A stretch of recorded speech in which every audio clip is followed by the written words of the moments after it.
So great and so long and so consistent and so dedicated was Cardinal Amanigo's service that it is only fitting that the National Service Award given out by the Pan-African Orthodox Christian Church be named in his honor. Let me say something briefly. But because we're one church in 4 places, we don't want this to be understood to be a local award. This is not a Houston award. This is a national award. And so in every church that we have around the country, these people are being celebrated this week and their story is being told. Cardinal Rashida is just involved in everything in the city of Detroit. Probably most significantly SEMCOG, the Southeast Michigan group of organizations that include all the organizations in Southeast Michigan. She was a chairperson of the Southeast Michigan of SEMCOG and has done so much on the school board, on promoting various foundations, a big fundraiser for the NAACP. She's done so much and known so well. Next was Bishop Kehinde Briggs. Basically, he's coached basketball for boys for 33 years. He has had hundreds of kids, boys come through, boys and girls now, because his teams are co-ed now, that have come through his basketball teams. And his students, his players have gone on to be effective students and to graduate from high school and college at a greater number than is normal for kids in the inner city of Detroit. Our third recipient was Honorable Barbara Rose Collins, Macunda Collins, who started in public life in the 1980s. She's a 4-term member of City Council in the city of Detroit. She's a 2-term congresswoman. She's basically been involved in everything, connected to everybody and everything, doing what she could. And even after she left Congress, she came back and didn't have enough. Came back and ran for City Council and served 2 terms again. Fourth is Cardinal Caramo Ron Hewitt.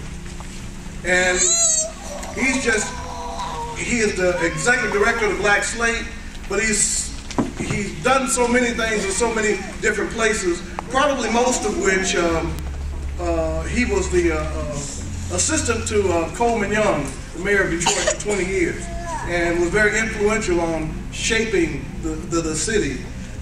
Right now he serves among many things. He's on the board of directors of the Charles H. Wright Museum of African American History.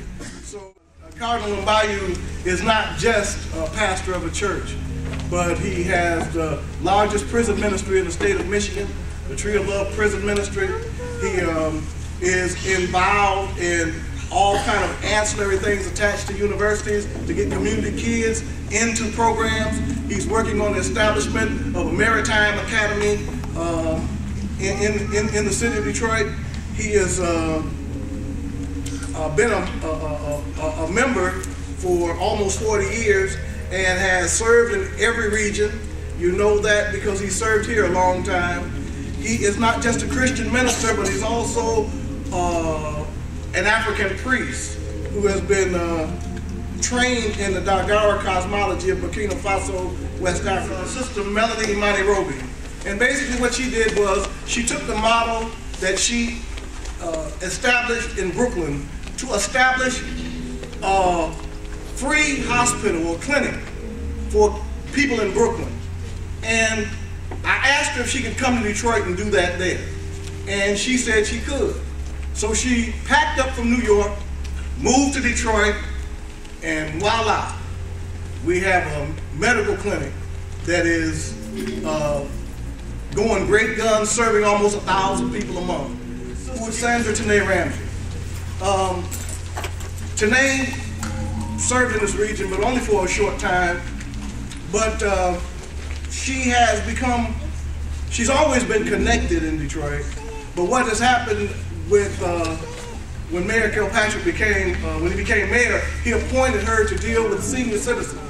And she has thousands of senior citizens that she takes care of, providing Meals on Wheels and medical care and all kinds of advice and services that she runs through her office. She's been on all these commissions that dealing with the problem of people dying before their time, because they say basically black people in the inner city die before their time because they don't get the care that they could get. And so she's been taking that care to them and taking care of thousands of elderly people. This is Cardinal Cynthia Diane Taliba Stevens. She is judge, has been since 1982. Most recently, she was appointed to the Michigan Court of Appeals by the governor of the state. She's active in many different organizations. But this past year, in 2005, she was recognized as the most distinguished by the Michigan Bar. She was recognized as the most distinguished legal mind in the state. She served as the church's chief counsel. She put together the church's constitution and has served in a variety of capacities and still does. She serves presently as the chairperson of the National Board of Stewards. Mary Tacoma Brown has been in Atlanta 25 years, and basically what Tacoma has done, Atlanta is divided up into neighborhood planning units, or NPUs, and the area that the shrine is in is known as the historic West End. It includes the Atlanta University Center with Morehouse, Spelman, Clark, Atlanta, and all that. And he was the chairperson who took over after Cardinal Amanifu to become the chairperson of that neighborhood planning unit. Now, as chairperson of the neighborhood planning unit, basically any development, anything trying to be done, any business trying to be started, any building that's going to be built, anybody wanting to run for office really has to come through the neighborhood planning unit in order to have a chance for success.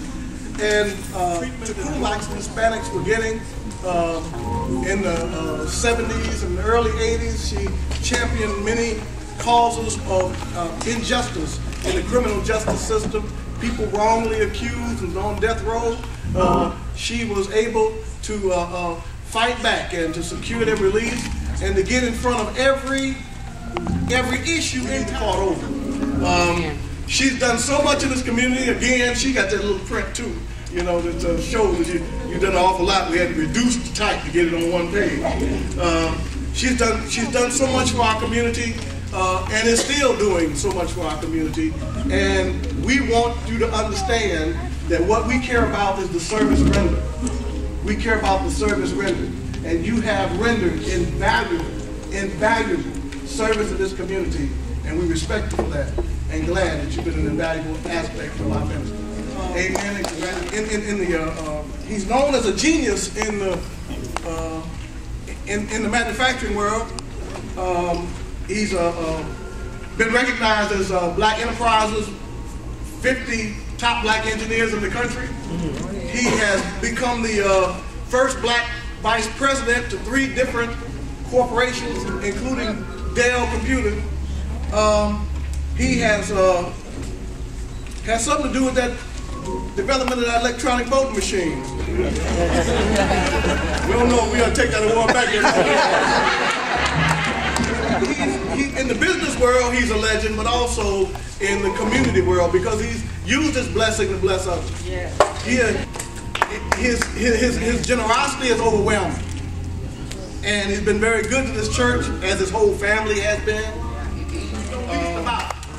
He's offering knowledge about money to black people.